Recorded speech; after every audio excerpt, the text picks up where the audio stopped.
আসসালামু আলাইকুম আমার প্রিয় ভিউয়ার্স, আজ আমি আপনাদের সকলের জন্য এক এমন ভিডিও নিয়ে এসেছি যেটা সোজা মনের গভীরতায় গিয়ে পৌঁছাবে, যেটা ক্লান্ত হয়ে যাওয়া মনকে সান্ত্বনা দেবে আর সেই প্রশ্নের জবাব দেবে যেটা হয়তো আপনি বছর ধরে মনের মধ্যে রেখেছেন।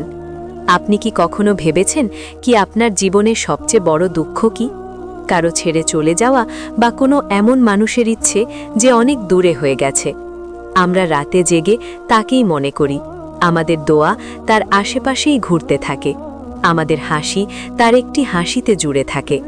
তারপর একটা সময় আসে যখন আমরা ক্লান্ত হয়ে যাই আর আমাদের মনে হয় কি হয়তো আমাদের দোয়া রদ হয়ে গেল।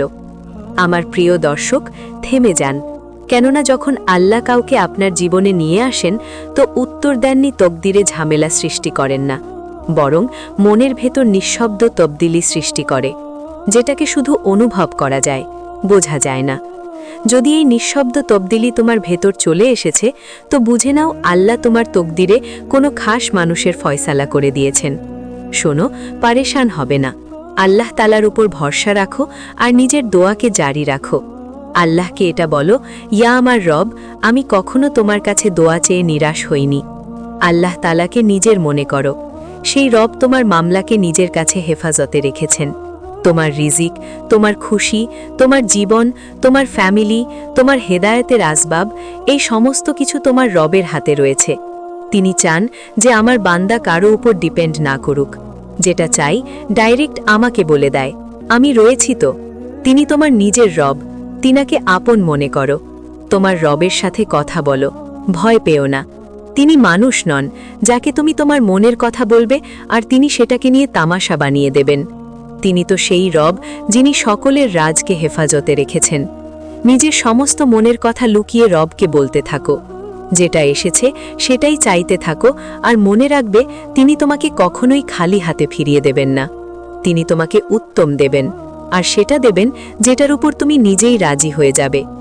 শোনো, যদি সেই মানুষ তোমার নসিবে রয়েছে, কোনো ক্ষমতাই তোমাকে তার থেকে দূরে করতে পারবে না। যেটা শুধু তোমার জন্য বানানো হয়েছে, যে মানুষকে আল্লাহ তোমার জন্য লোহে মেহফুজে তোমার নামের সাথে লিখে দিয়েছেন, সেটাকে কায়নাতের কোনো ক্ষমতাই তোমার থেকে কেড়ে নিতে পারবে না। তাতে সেটা 1000 মাইল দূরেই থাক, তাতে চেনা রাজ থাক, তাতে পরিচিতি পাহাড় হয়ে সামনে দাঁড়িয়ে থাক, যদি সে তোমার রিজিক হয় তো সে তোমার পর্যন্ত পৌঁছে যাবে। আর মনে রাখো, নিকাও রিজিকের একটি চেহারা, যদি সে তোমার হয় অবশ্যই সে তোমার পর্যন্ত আসবে। প্রথম নিশানি, নিঃশব্দ নিশানি, গুনাহকে ঘৃণা ও হায়ার দিকে ঝুঁকে যাওয়া।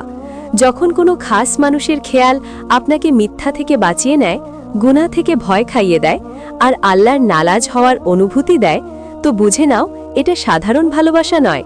কুরআন বলে, নিঃসন্দেহে মনের শান্তি আল্লাহর জিকিরে রয়েছে। সূরাতুল রাজ আয়াত 28।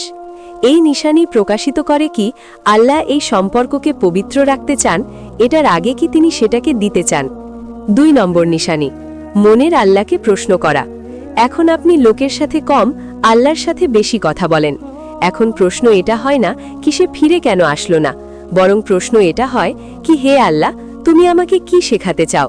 ওয়াসিফ আলী ওয়াসিফ বলেছেন, যে সম্পর্ক মানুষকে আল্লাহর সাথে জুড়ে দেয় সেটা কখনো জায়া হয় না, তাতে সেটা হোক বা না হোক। এই নিশানি বলে কি ভালোবাসা এখন ইচ্ছা রইল না, বরং এবাদত হয়ে যাচ্ছে। 3য় নিশানি, মনের শান্তি, পরিস্থিতির থেকে মুক্ত হয়ে যাওয়া। তাতে কথা হোক বা না হোক, তাদের সামনে বলা, কাছে থাক বা দূরে থাক, মনের কোনো কোনায় এই একিন থাকে, যেটাই হবে আল্লাহর মর্জিতেই হবে। এই শান্তি শয়তান দেয় না, এই শান্তি শুধু রব দেন। 4র্থ নিশানি, যখন আল্লাহ কোনো খাস মানুষকে আপনার তাকদিরে লেখেন তো সবার আগে আপনার রাদ্দে আমাল বদলে দেন। যেটা আগে আপনাকে ভেঙে দিচ্ছিল, এখন সেটা আপনাকে সেজদায় নিয়ে যায়। অভিযোগ কম হয় আর দুয়া নিজে নিজেই বেড়ে যায়। হযরত আলী রাদিয়াল্লাহু তাআলা আনহু বলেন, সাবার সেই সাওয়ারি হয় যা মানুষকে আল্লাহর ফয়সালা পর্যন্ত পৌঁছে দেয়। এই তাবদিলি এই কথার আলামত কি আল্লাহ আপনাকে সেই নেয়ামতের উপযুক্ত বানাচ্ছেন যাকে আপনি চাইছেন। কায়নাতি নিশানি নাম্বার 1, কায়নাত বারবার আপনার রাস্তা বদলে দেয়, কিন্তু আঞ্জাম একই সীমার দিকে নিয়ে যায়। যখন মনের পছন্দের মানুষ তাকদিরের নিকট থাকে তো কায়নাত অদ্ভুত আন্দাজে কাজ করতে লাগে। আপনি অন্য কিছু ভেবে বেরোন, কিন্তু পরিস্থিতি অন্য কোনো মোড়ে নিয়ে যায়। কোনো কাজ বন্ধ হয়ে যায়, কোনো রাস্তা বন্ধ হয়ে যায়, কিন্তু অবাক করার ব্যাপার এটা হয় কি সকল বাধা অবশেষে আপনাকে একই অনুভূতি, একই দোয়া আর একই নামের দিকে ফিরিয়ে নিয়ে যায়। এটা এই জন্য হয় কেননা কায়নাত সেই সময় অজানা রাস্তা বন্ধ করতে থাকে, যাতে আপনার তাবানায় এলোমেলো না হয়ে যায়, আর আপনি সেই ফয়সালার জন্য প্রস্তুত হন যেটা লেখা হয়ে গেছে। এটা সেই সময় হয় যখন কায়নাত বলে, এখন এদিকে ওদিকে যাওয়া বন্ধ করো, এবার যেটা আছে সেটা খাস।